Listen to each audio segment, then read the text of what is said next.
So, very excited. Look, we've got proper net this time. We're going to try and sample them, which is very exciting.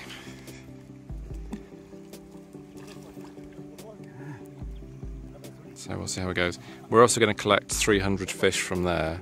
We'd promised a farmer that we would basically his pond wasn't ready, but we bought some 300 fish for him, and we've just kept them in our pond until he was ready with his pond. So I'll take 300 fish and pass them on along to him.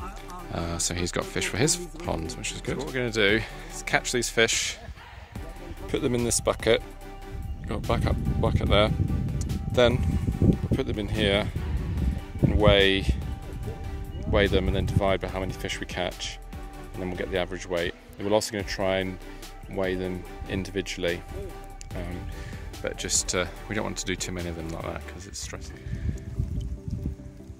So we've caught a whole bunch, but we've got quite a few frogs in here, so we're just separating out the fish from the frogs. 10. Okay, so that's 2, 7, 8.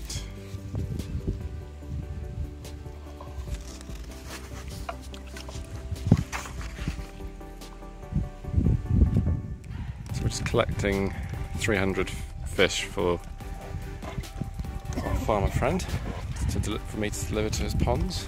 Just wrap them up, 150 in each. You can see that the oxygen is not great. Can you see they've all come to the surface? There's 150 in there, that's not great. So the speed is of essence. We add oxygen to these packs and then that helps them. And it's only like a 30-40 minute drive, so hopefully it should be okay, but yeah. This is the sketchy road I've got to take to get my fish to that farmer. Look at it. I think they're doing some repairs basically. So they put the soil up and then they come along later with a tractor to flatten it out. But it makes for interesting travelling before they've done that.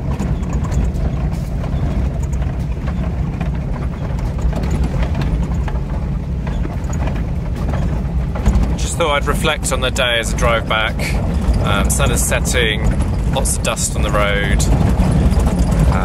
Started off the day elated, very pleased to be back after 10 days absence. Felt a bit deflated when we did the sampling because we found out that the majority of the fish aren't growing at the speed we want. Maybe 20% are the right size, so we have to take comfort in that. 60 days in, I think the lessons learned are probably to do around feed. Basically, we couldn't have access to the feed, the right type, and then we had struggled to get hold of it because of COVID. So some of those things we couldn't help, but actually it's okay overall. And the highlight's probably been delivering these fingerlings to the very first fish farm that I ever came to Uganda to see, which was quite amazing, because that's the sort of thing we're here for, is to, you know, deliver fingerlings to people that couldn't be able to get them ordinarily, because they only wanted 300, 250 fish. Some of them died in transit because they're a bit bigger, but they should have about 250 left.